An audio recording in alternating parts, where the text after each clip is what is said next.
Hello everyone, and thank you for clicking on my video post, and I hope you're all doing fantastic. Today I'm talking about a strategy that would allow me to sustain faculty presence within the online learning community, and along the way discuss the advantages and disadvantages of asynchronous online learning. In light of the COVID pandemic, this question has quickly evolved from merely being a thought experiment to becoming the reality of our everyday lives. For nearly a year, the United States was partially reliant, and in many industries, fully reliant on the internet infrastructure to do work, consume entertainment, and of course, educate. I spoke with several students in a high school setting and a handful of students in a college undergraduate setting to get a sense of what the challenges were. But of many issues, what really stood out to me was a consistent theme of frustration and stress with live video technology that end up taking over the students' drive to actually learning anything. I think that that's really telling because technology is at a point today where our phones are powerful enough to put together and edit this video, but the internet bandwidth is a bottleneck that has not yet been abated.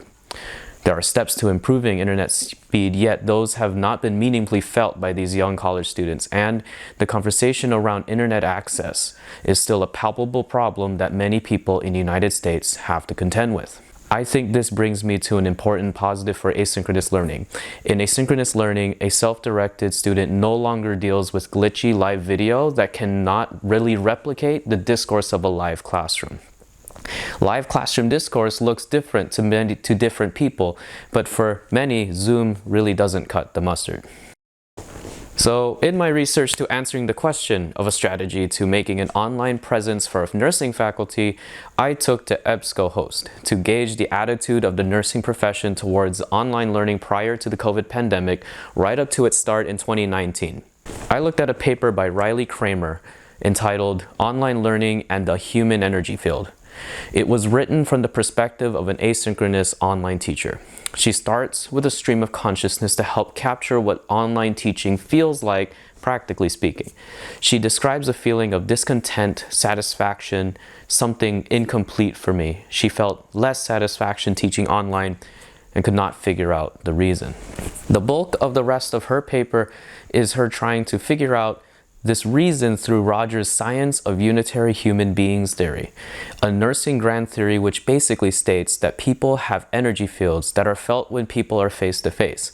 But replicating this online would require some kind of paradigm shift that we may or may not be at the precipice of understanding. So what strategy do I imagine working? What strategy could potentially create online presence for an entire faculty of online teachers? I imagine something like what we're all doing right now, posting to the forum with a serious twist.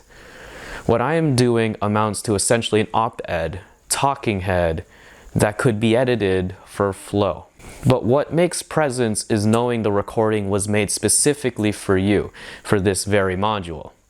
I imagine in the future that when I log into Canvas each week, I see a fresh new recording of my professor speaking about this week's topic that is edited for flow and brevity with pertinent images to leverage the video audio medium. Fresh meaning it's not just reposting the lecture year after year from YouTube. No, the new video might have mentions of students in the class, new interpretations of same material, fielding questions from the previous video, and no expectation to emulate a live classroom. Because that technology invites glitches that cause distraction and removal from the learning experience, in my opinion. What I have been doing in this video, cutting in images, prepping a script, along with increasing production value with some lights and not so distracting background, is what I imagine doing for a class on a weekly or a bi-weekly basis. Anyway, thanks for watching my post, and I look forward to hearing from you.